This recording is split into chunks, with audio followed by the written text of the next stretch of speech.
मैंने 82 प्रोग्राम किए।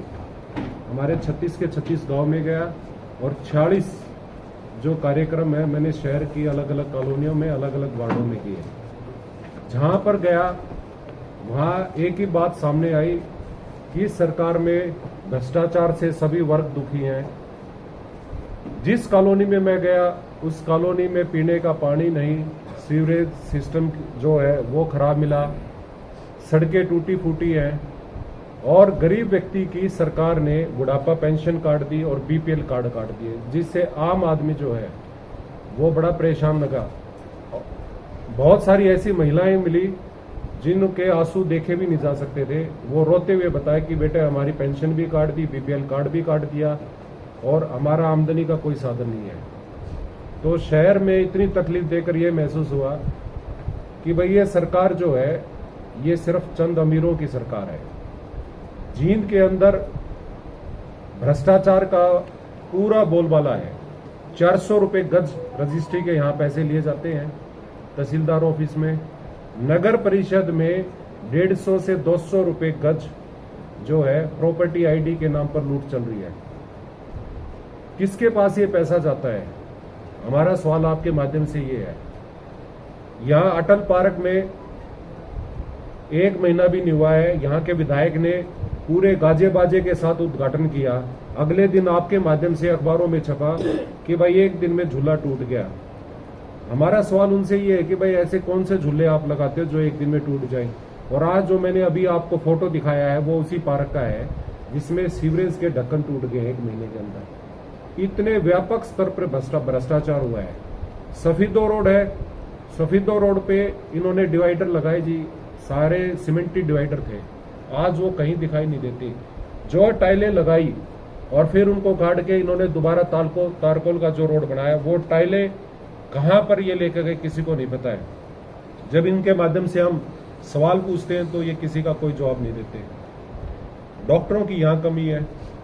हर व्यक्ति ने हमें, चाहे गांव में गए शहर में गए, सबसे बड़ी परेशानी ये है कि यदि अचानक कोई परिवार में कोई बीमार हो जाता है तो इलाज के लिए जींद के अंदर डॉक्टर नहीं है, सबको प्राइवेट में जाना पड़ता है।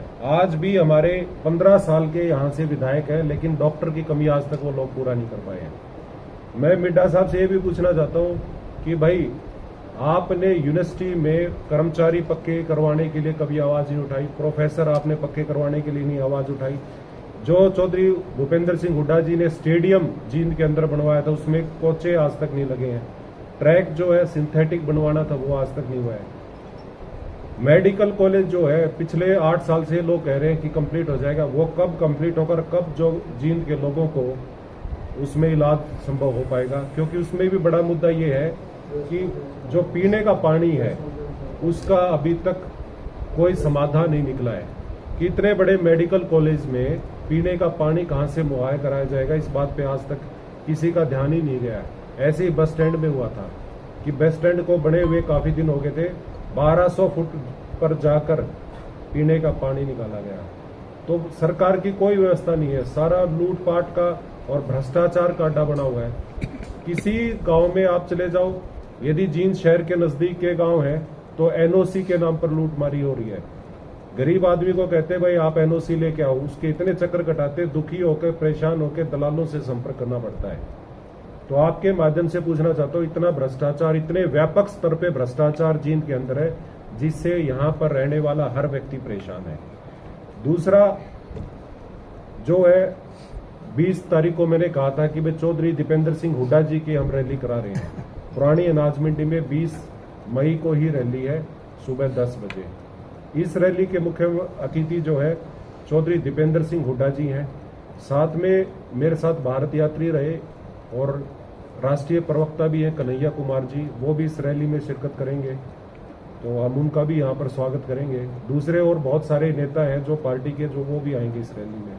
और इस रैली को लेकर पूरे शहर में, गांव में इतना उत्साह है, मैं आपको बता नहीं सकता। हजारों की संख्या में, भारी संख्या में लोग चौधरी दीपेंद्र सिंह हुड्डा जी को सुनने के लिए आएंगे। यदि लोगों पे विश्वास करें तो आप यकीन करना कि लोग तो ये चाहते कि कल इलेक्शन हो जाए या सरकार चली जाए। इस सरकार से लोग इतना परेशान हैं। और कर्नाटक ने हर उस व्यक्ति को जिसकी ये सरकार विरोधी है, चाहे वो किसान हो, महिला हो, चाहे दलित हो, चाहे व्यापारी हो, वो सब खुश हुए कि देश में बदलाव के संकेत आ गए। आज हमारी बेटियां जो हैं वो दिल्ली जंतर मंतर पर बैठी हैं। जो बेटियां इस देश के लिए मेडल लेके आई, आज उनको जंतर मंतर पर बैठना पड़ रहा है। जब वो मेडल लेके आती थी, मोदी जी कहते थे कि हमें अपनी बेटियों पे गर्व है। क्या वो देश को मेडल लेने वाली बेटी किसी जाति धर्म की है? जो देश का गौरव है, ऐसे ही जवान, हमारे जो आर्मी में जवान होते हैं वो भी देश का गौरव होते हैं। उन बेटियों को धरने पर बैठना पड़ रहा है। और अपराधी जो है, जिस पर 70 से ज्यादा मुकदमे दर्ज हैं, ऐसे अपराधी जो वो टीवी पर आकर बयान देता है, तो हमारे लिए भी बड़ी शर्म की बात है। आज मोदी जी के मुंह से एक बार भी दो शब्द नहीं निकले कि बेटी बचाओ बेटी पढ़ाओ के नारे देने वाले बेटियों के बारे में दो शब्द नहीं बोल पाए। तो आज आपके माध्यम से यही कहना चाहते हैं कि ये हमारी जो रैली है, इसका नाम हमने हाथ से हाथ जोड़ो रैली रखा था, लेकिन ये रैली जींद बचाओ रैली भी है और फाटक खोल रैली भी है। जैसे मैंने पहले भी आपके माध्यम से कहा है कि जींद शहर को दो भागों में इन लोगों ने बांट दिया है। 1 किलोमीटर के अंदर चौथा अंडरपास बनने जा रहा है। 1 किलोमीटर के अंदर 4 अंडरपास बन जाएंगे। उनमें इतना जितना पानी भरेगा, उस पानी को निकाला कहाँ जाएगा? क्योंकि एक तरफ तो शहर की दुकानें हैं और दूसरी तरफ सारी चारों तरफ कॉलोनियां बसी हुई हैं। आप सोच सकते हो, जिस शहर में 1 किलोमीटर में 4 अंडरपास हो जाएंगे, जी का जंजाल बन गया है। 25% हिस्से को इन लोगों ने डिवाइड कर दिया है, जिससे पैदल आने जाने का रास्ता भी बंद हो गया है। तो ये इनकी विभाजन की जो नीति रही है, फूट डालो राज करो, क्योंकि इन्होंने कभी लोगों को जोड़ना नहीं चाहा। तो इनकी नीति यही थी कि भाई फूट से ही लोगों को, और आज भी जिन शहर को 2 टुकड़ों में इन्होंने बांट दिया है, पूरी तरह से इसके लिए मिड्डा साहब जिम्मेवार है। क्योंकि जब ड्राइंग की बात आती है तो सारे अधिकारियों ने भी उन्हीं के ये मिड्डा साहब ने ही बनवाई है। करोड़ों रुपए की व्यापारियों की जो दुकानें हैं, उन पर धंधा चौपट हो गया है। उधर जितने 8 वार्ड के लोग हैं, उनके जितने हर घर में इसने आर्थिक चोट पहुंचाई है। हर घर का रेट जो है, वहां पे मार्केट का रेट हो, चाहे घरों का रेट हो, कॉलोनियों में, वो आधा रह गया है। और अभी तो बरसात नहीं आई है। जब पहली बरसात आएगी उसका क्या समाधान निकलेगा, ये अभी तक इस बारे में कोई विचार नहीं हुआ है। 1 महीने बाद आपके माध्यम से कहना चाहता हूँ, देख लेना कि पूरा शहर जो है 25% हिस्सा कट हो जाएगा, क्योंकि चौथा अंडरपास वहां बनने लग रहा है और समाधान कुछ नहीं निकला है, सिर्फ हवाई बातें हो रही हैं। तो व्यापक स्तर पे जो भ्रष्टाचार है, हमारा यही मुद्दा है। और जींद को बचाने के लिए हम ये रैली कर रहे हैं। चौधरी दीपेंद्र सिंह हुड्डा जी की फाटक खोल रैली भी हमने इसका नाम दिया है कि लोगों को इतना परेशान किया जा रहा है कि कोई इसमें आवाज ही ना उठाए। लोग इतने परेशान हुए, अपने कामों में उलझा रखे। और एक बड़ी समस्या हमने पिछले 82 जो कार्यक्रम किए इस रैली को लेकर, उसमें देखने को मिली कि ये फैमिली आईडी के नाम पर लोगों को इतना परेशान किया जा रहा है। मैं डालेवाड़ा गांव में था, एक व्यक्ति बुढ़ापा पेंशन बनवाने के लिए परेशान था, उसका नाम बलजीत था। वो बोला, जी मैं 3 महीने से मेरे आधार कार्ड में और जो है दूसरे आईडी में ई और आई का अंतर है। बोले 3 महीने मेरी जूती टूट गई, लेकिन ई और आई मेरे से ठीक नहीं हुआ। तो ये लोगों को परेशान करने का जरिया है।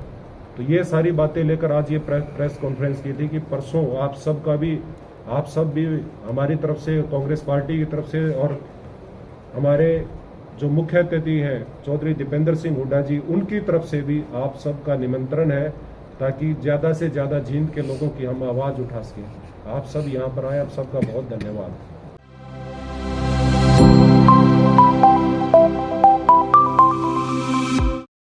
हर खबर का मतलब ब्रेकिंग न्यूज नहीं, हर बहस का मतलब हंगामा नहीं। हरियाणा की सारी खबरें केवल हरियाणा बुलेटिन पर। सीधी बात, नो बकवास।